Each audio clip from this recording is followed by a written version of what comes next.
You ask a simple question. Maybe it's about the broken vase on the kitchen floor. Maybe it's about a grade that came back lower than expected. Maybe it's nothing serious at all, just, did you eat your lunch today? And your child stands there. Their shoulders pull slightly inward. Their jaw tightens. And then, slowly, almost magnetically, their eyes drift away from yours, down to the floor, to the left, to the window behind you. You feel it before you name it, that particular quiet discomfort of being looked through instead of looked at. The silence stretches, and somewhere in that silence, something shifts in your chest. A small, involuntary alarm. You lean forward. You raise your voice just slightly, not in anger, in urgency. Look at me when I'm talking to you. It's a phrase that crosses generations, cultures, languages. It is one of the oldest parental corrections in human memory. And in the moment you say it, and it feels completely rational. If a child is hiding something, the eyes will betray them. If a child is being respectful, the eyes will confirm it. That's what we were taught. That's what we believe. And that belief is costing your child something they cannot name. Here is what common sense tells us. A child who avoids eye contact is either lying, being disrespectful, or disengaged. The correction is simple. Enforce the gaze. Re-establish authority. Demand the contact. Here is what 3 decades of developmental neuroscience tells us. That correction, in a specific and measurable number of children, is the neurological equivalent of pressing the accelerator and the brake simultaneously. The two explanations cannot both be true. One of them is built on social convention. The other is built on brain imaging data, hormonal assays, and peer-reviewed clinical trials. This video is about the second one. What you are about to learn has been documented inside the university laboratories, measured in the prefrontal cortex of children as young as 4 years old, and studied across populations on 3 separate continents. It will not change how you feel as a parent, but it will change how you interpret what you see. Before we go further, if this scene lives in your memory, if you have stood in that kitchen or that hallway and heard yourself say, "Look at me," drop it in the comments below. You are not alone, and understanding what was actually happening in that moment is why this channel exists. In 2017, researchers at the Department of Cognitive and Brain Sciences at University College London published a landmark study in the journal Cognition, titled "Eye Contact Disrupts Cognitive Performance in Children." The methodology was precise. Children between the ages of 5 and 13 were asked to perform verbal reasoning tasks, word retrieval, sentence completion, abstract categorization, while maintaining eye contact with a human face on a screen. The face was not hostile. It was neutral, calm, expressionless. The results were unambiguous. Cognitive performance dropped measurably when eye contact was sustained. The children were not distracted by the face. They were overloaded by it. The processing demand of maintaining a social gaze while simultaneously formulating a verbal response exceeded the available bandwidth of the developing brain. Lead researcher Dr. Gwyneth Doherty-Snedden had previously established, in a 2001 study at the University of Stirling, that children instinctively avert their gaze during moments of cognitive effort, particularly when answering questions that require retrieval from memory or emotional evaluation. This behavior, she documented, is not a learned social failure. It is a self-regulatory, neurological strategy. In 2019, a separate team at Kyoto University in Japan, led by Dr. Shogo Kajimura, used functional magnetic resonance imaging, commonly known as fMRI, to confirm that maintaining eye contact and simultaneously generating complex verbal responses activates competing neural networks. The two tasks share resources in the frontal lobe. When one intensifies, the other degrades. This is not a flaw in the child. It is architecture. If this kind of precision, this level of science applied to understanding your child, is useful to you, hit the like button now. It tells us to keep going deeper. Let us go inside the brain. When your child stands before you, faced with a question that carries emotional weight, several systems activate simultaneously. The first is the amygdala. This almond-shaped structure, embedded deep in the temporal lobe, is the brain's primary threat detection system.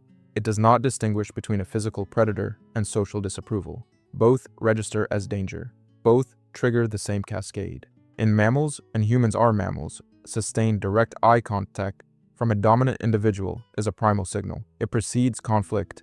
It establishes hierarchy. The amygdala knows this not from memory, but from evolutionary code written long before language existed. When a child senses your displeasure and meets your eyes, their amygdala fires. Cortisol, the primary stress hormone, begins to elevate. Heart rate increases. Breathing becomes shallow. The sympathetic nervous system, responsible for the fight or flight response, begins to prime the body for action.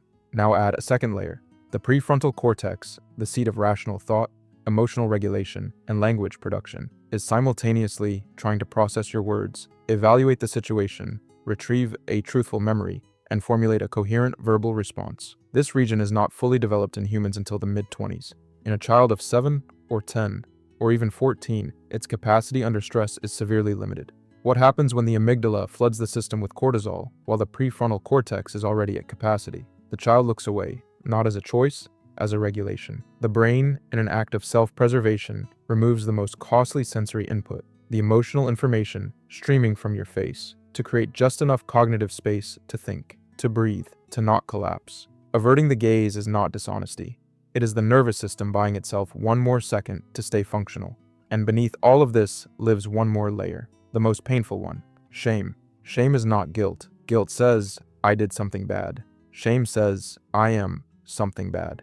Neuroscientist and researcher Dr. Brené Brown, in her 15 years of qualitative data collection at the University of Houston, documented that shame is the most socially corrosive emotion humans experience, and the one most tightly linked to social disconnection. For a child, the parent is not just an authority figure. The parent is the primary attachment object, the safe harbor, the definition of home. When that child believes, even for a moment, that they have disappointed you, that your face now holds disapproval instead of warmth, meeting your eyes is not uncomfortable. It is unbearable. It is looking directly into the collapse of their own sense of worth. The eyes go down not to hide a lie. They go down to prevent a complete emotional breakdown in front of the person they love most. This channel exists to decode exactly these moments. If you want to keep understanding the hidden language your child is speaking, subscribe now. What they cannot say out loud, their biology is saying constantly. Now, a critical distinction. Everything described above reflects typical neurological self-regulation. Gaze aversion during stress and emotionally charged conversations. With trusted caregivers present, this is expected. This is healthy architecture doing its job. But there is a pattern that signals something different. Watch for gaze aversion that has no situational trigger. If your child avoids eye contact, not only during conflict or stress, but also during play, during affection, during moments of shared joy, that shift in pattern warrants attention. Watch for gaze aversion combined with a flat emotional affect. No smile when a smile is expected. No excitement when excitement would be natural. A face that has learned to stay still. Watch for gaze aversion in a child who used to make eye contact naturally and has stopped.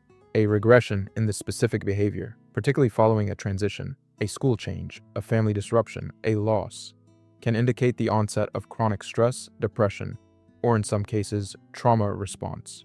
The clinical term for this broader cluster of symptoms is social withdrawal, and when accompanied by changes in sleep, appetite, and verbal output, it becomes a signal that the nervous system is not self-regulating anymore. It is shutting down. In those cases, the answer is never, look at me. The answer is a conversation with a developmental pediatrician or licensed child psychologist.